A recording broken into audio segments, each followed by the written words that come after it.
जीवन में ऐसी घटित हो जाती हैं जिनके संबंध में घटित होने के पश्चात जब हम विचार करते हैं तो समझ में आता है कि यह मेरे द्वारा किसी भी प्रकार से संभव नहीं था। इतना बड़ा काम हमारे जैसे साधारण मनुष्य के द्वारा कैसे हो गया? तो उस समय यह नहीं सोचना चाहिए कि मैंने अपने श्रम, अपने पुरुषार्थ या अपने सुकृत से ये किया। गीता जी में भगवान क्या कह रहे हैं? अहंकार विमूढ़ात्मा कर्ताहमिति मन्यते। पर जो साधु पुरुष होते हैं, सज्जन पुरुष होते हैं, वो किसी भी उपलब्धि का श्रेय स्वयं नहीं लेते हैं, वे उपलब्धि का श्रेय अपने पूज्य गुरुजनों को ही प्रदान करते हैं। इसमें एक बहुत बड़ी बात है कि स्वयं अहंकार से व्यक्ति बच जाता है। हमारे पूज्य गुरुदेव भक्तमाली जी कहते थे, अहंकार किसी काम में नहीं आता। महाराज जी कहते थे, महाराज जी कहते थे अहंकार किसी काम में नहीं आता। किस काम में आता है? तो महाराज जी कहते जैसे बनी बनाई खीर में कोई मिट्टी का तेल डाल दे, केरोसिन डाल दे, तो क्या होगा खीर का? है? खीर खाने की तो बात दूर रही, खीर सूंघने के योग्य भी नहीं रह जाएगी। ऐसे ही मनुष्य के जीवन की जितनी उपलब्धियां हैं विशिष्ट, उनमें वो तो खीर के जैसी हैं और उनको मिट्टी के तेल जैसा अग्राह्य बना देता है अहंकार। इसलिए अहंकार कभी नहीं करना चाहिए। और अहंकार से बचने का साधन यही है कि हम निरंतर गुरु गोविंद की कृपा का अनुसंधान करें। हमने जो कुछ किया भगवान की कृपा से किया। और देखिए ये बात बिल्कुल सत्य है, हम जो कुछ कर रहे हैं वो भगवान के अनुग्रह से ही कर रहे हैं। उपनिषद में एक आख्यायिका है कि त्रिलोक विजय का अभिमान देवताओं को हो गया था, तो भगवान ने कृपा पूर्वक उसे नष्ट करना चाहा और एक विलक्षण तेजोमय यक्ष के रूप में भगवान प्रकट हो गए। और इंद्र को बड़ा कौतूहल हुआ कि है क्या चीज, इतनी विचित्र क्या है। तो सबसे पहले उन्होंने कहा भाई कौन पता लगाएगा इसका? अग्नि बोले हम लगाएंगे, क्योंकि अग्निम ईड़े पुरोहितम, ये तो पुरोहित हैं। सबसे पहला ऋग्वेद का मंत्र अग्नि शब्द से ही आरंभ होता, अग्निम ईड़े पुरोहितम देवस्य ऋत्विजम। तो ये जातवेदा हैं, अग्नि हैं, अग्नि महाराज ने। उन्होंने वही अहंकार वाली युक्ति की। उस तेजोमय परमात्मा ने पूछा कस्त्वम, तू कौन है? ये नहीं कहा कि महाराज जी आपका परिचय क्या, ये सब नहीं कहा। कस्त्वम, तू कौन है? तो वो तो बड़े अहंकार में गए थे अग्नि। उनको लगा कि हमारा बड़ा भारी अपमान हुआ। अग्नि बोले अरे तुम जानते नहीं हमको, जातवेदा मैं अग्नि हूं। गुरुजी जातवेदा शब्द का बड़ा सुंदर अर्थ महाभारत में लिखा है। महाभारत में लिखा है वेदास्त्वदर्थम जातावई जात वेदा ततो ह्यसि। बहुत ऊंची बात। वेदाह त्वदर्थम जाताह, वेद हे अग्नि आपके लिए ही वेदों का प्रादुर्भाव हुआ, वेदों का प्राकट्य आपके लिए। क्योंकि वेदों का जो प्रयोगात्मक स्वरूप है वो यज्ञ के द्वारा ही चरितार्थ होता है। और यज्ञ अग्नि है, अग्नि स्वरूप ही तो है यज्ञ। चाहे स्मार्त यज्ञ करो तो, और श्रौत यज्ञ करो जिसमें वषटकार का प्रयोग होता है वो श्रौत यज्ञ होता है, जिसमें स्वाहाकार का प्रयोग होता है वो स्मार्त यज्ञ होता है। श्रौत स्मार्त किसी भी यज्ञ में अग्निस्थापन होता है। इसलिए वेदों का प्रादुर्भाव अग्नि के लिए। जात वेदास ततो यसी, वेदास त्वदर्थम जातावई जात वेदास ततो ह्यसि। आपके लिए वेदों का प्रादुर्भाव हुआ है अग्नि, आप जात वेदा हो। क्या कर सकते हो तुम? अरे बोले क्या नहीं कर सकते, हम सारे तीनों लोगों को जला के खाक कर सकते हैं। तो भगवान ने एक कथा आपको सुन रखी होगी आप लोगों ने। भगवान ने एक छोटा तिनका, सूखा तिनका सामने डाल दिया, बोले इसको तुम जला के दिखाओ। अग्नि ने अपनी संपूर्ण सामर्थ्य का प्रयोग किया वो तिनके को जला नहीं सके, जलाने की बात क्या चले, गरम नहीं कर पाए उसको, कम से कम गरम तो कर देते। एकदम लज्जित होके अग्नि चले गए। वायु आए, कस्तम, तू कौन है? बोले मातरिस्वाहा, मैं वायु मातरिस्वाहा। अच्छा, क्या कर सकते हो? बोले बलवानों में मैं सबसे बलवान हूं, प्रचंड प्रभंजन हूं, सारी धरती को सूखे पत्ते के समान उलट सकता हूं, बड़े बड़े पहाड़ों को सूखे पत्तों के जैसे उड़ा सकता हूं, इतनी सामर्थ्य है मुझ में। अरे बोलिए धरती पहाड़ पीछे उड़ाइयो, ये तिनके को उड़ा के दिखाओ, तिनका नहीं उड़ा सकता। सब देवता जब समझ न सके उस विलक्षण तत्व की महिमा को और वे निराश होकर आ गए, तो इंद्र गए तो वह विलुप्त हो गया, अंतर्धान हो गए, तिरोहित हो गए। क्यों? कि इंद्र को ज्यादा अहंकार था त्रिलोक विजय का, तो इंद्र के अहंकार को चूर करने के लिए वो अंतर्धान हुए कि जिनको तुमने भेजा उनको तो हमने बात करने लायक भी समझा, जो कुछ हुआ मेरी कृपा से हुआ, उसको तुमने अपनी स्वतंत्र उपलब्धि मान लिया, तो तुम्हारे जैसा अपराधी तो बातचीत करने लायक भी नहीं। इंद्र को बड़ी लज्जा हुई कि अरे हमको उस विलक्षण तेजोमय महापुरुष ने संवाद के योग्य भी नहीं समझा। इंद्र को लज्जा हुई, आकाश में भगवती पराम्बा उमा भगवती प्रकट हुई और उन्होंने इंद्र को अहंकार शून्य होने की प्रेरणा प्रदान।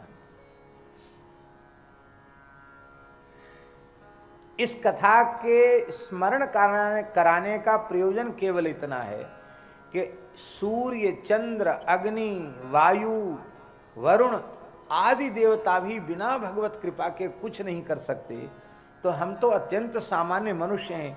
हमारे द्वारा जो कुछ किया गया वो भगवान के अनुग्रह से हुआ, गुरुजनों की कृपा से हुआ, संतों की कृपा से हुआ, भगवान की कृपा से हुआ। ऐसा यदि हम अपने आप में अनुभव कर लें तो अहंकार से उत्पन्न होने वाले जो प्रचंड दोष हैं उन दोषों से हम बच जाएंगे। सारे दोष अहम और मम से ही उत्पन्न होते हैं, और अहम और मम की जोड़ी है। अहम होगा तो मम होगा, मम होगा तो अहम होगा, और अहंकार ममकार से जब जीव बच जाता है तो मरने के बाद मुक्ति की आवश्यकता नहीं, जीते जी मुक्त हो जाता है, जीवन मुक्त हो जाता है। कितना बढ़िया हुआ है। वाल्मीकि रामायण में हनुमान जी कह रहे हैं रावण से, राम जी के बारे में, रावण जिसे तू मनुष्य कह रहा है वो राम जी कौन हैं? तो हनुमान जी का वचन है वाल्मीकि रामायण सुंदरकांड में, कर्ता कारयिता च सः। हनुमान जी कह रहे हैं राम जी कर्ता भी हैं और कारयिता भी, करने वाले भी हैं और कराने वाले भी भगवान ही। तो हम व्यर्थ अहंकार अपने ऊपर लेते हैं कि हमने किया अथवा हमने कराया। किया भी भगवान का और कराया भी भगवान का, ऐसा अनुभव करना चाहिए। कर्ता कारयिता च सः, भगवान कर्ता। अच्छा, कर्ता व्याकरण में कर्ता की परिभाषा क्या है? स्वतंत्र कर्ता, पाणिनि जी का सूत्र है स्वतंत्र कर्ता। अब ये स्वतंत्र जो शब्द है इसका अर्थ भगवान को छोड़कर और कहां घटित होगा? सर्वतंत्र स्वतंत्र केवल एक भगवान है। व्यवहार में भले ही हम किसी को कर्ता कह दें, लेकिन सच्ची बात है गुरुजी ने जैसा पढ़ाया है कि शब्द की अपर्यवसायी जो वृत्ति होती शब्दार्थ करने की, उस अपर्यवसायी वृत्ति का आश्रय जब हम लेंगे तो स्वतंत्र शब्द का अर्थ परमात्मा में ही जाएगा, क्योंकि स्वतंत्रता केवल भगवान में है। मद भयात वाति वातो सूर्यस्तपति मद भयात वर्षतीन्द्रो दहत्यग्नि मृत्युश्चरति मद भयात। सब कुछ भगवान के द्वारा हो रहा है। अब एक प्रश्न है कि जब कर्ता भगवान है और कारयिता भगवान है तो हमको फिर स्वर्ग नरक आदि क्यों भोगने पड़ते हैं? कोई पूछ सकता है ये बात? भाई जिसने किया अथवा जिसने कराया वही भोगे। करने वाले को कराने वाले को दोष लगे, हम तो कुछ है ही नहीं। अच्छा काम हो तो स्वर्ग भी परमात्मा ही भोगे, और कुछ अनुचित कार्य हो जाए तो नरक भी परमात्मा ही भोगे। जीव को स्वर्ग नरकादि का सुख दुख क्यों भोगना पड़ता है? बड़ा जटिल प्रश्न है ये, और इसकी आड़ में लोग बहुत ऊटपटांग काम करते हैं। लोग कहते हैं अरे ये सब करने कराने वाले भगवान है, भगवान की इच्छा से कर दिया। ऐसा भी लोग कह देते हैं करने वाले लोग। पत्ता भी बिना भगवान की इच्छा के नहीं हिलता, तो जो कुछ हुआ भगवान की इच्छा से हो गया। इसमें भी क्या है विशेषता भैया जी, अच्छा काम तो हमारे द्वारा हो गया, हमारी इच्छा से हो गया, और कुछ गड़बड़ हो गया तो भगवान की इच्छा से हो गया। तो ये भेद क्यों रखते हो कि अच्छा तो हमने किया और जो अनुचित हो गया वो भगवान की इच्छा से हो गया? ऐसा क्यों सोचते हो? सच्ची बात यह है कि जिस क्षण जीव हृदय से यह स्वीकार कर लेगा कि भगवान कर्ता भी हैं और कारयिता भी हैं, उसी समय वह पुण्य पाप की जंजीर से मुक्त हो जाए। फिर वह भगवान के हाथ का खिलौना बन जाएगा, भगवान के हाथ का उपकरण बन जाएगा। फिर भगवान ही उसके शरीर के द्वारा कार्य करेंगे, वह व्यक्ति कार्य करने वाला नहीं होगा। महापुरुषों के द्वारा भगवान ही काम करते हैं, भगवान का उपकरण बन जाते हैं महापुरुष, और भगवान उनके द्वारा बड़े बड़े कार्य कर देते हैं। वो पुण्य पाप के बंधन में नहीं रहते। इस प्रकार का जैसे विश्वास है कि भगवान कर्ता भी हैं और कारयिता भी हैं, ऐसा विश्वास जिस भाग्यशाली जीव को हो जाता है, निषिद्ध आचरण जागृत की तो चले क्या, स्वप्न में भी उसके द्वारा निषिद्ध आचरण नहीं होगा।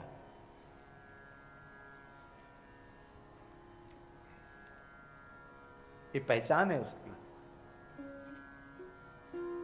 हम लोग सीधे कह देते हैं उर प्रेरक रघुवंश विभूषण, पर महाराज जी बड़ी सुंदर बात कहते थे इस संबंध में, बहुत ध्यान देने योग्य बात है।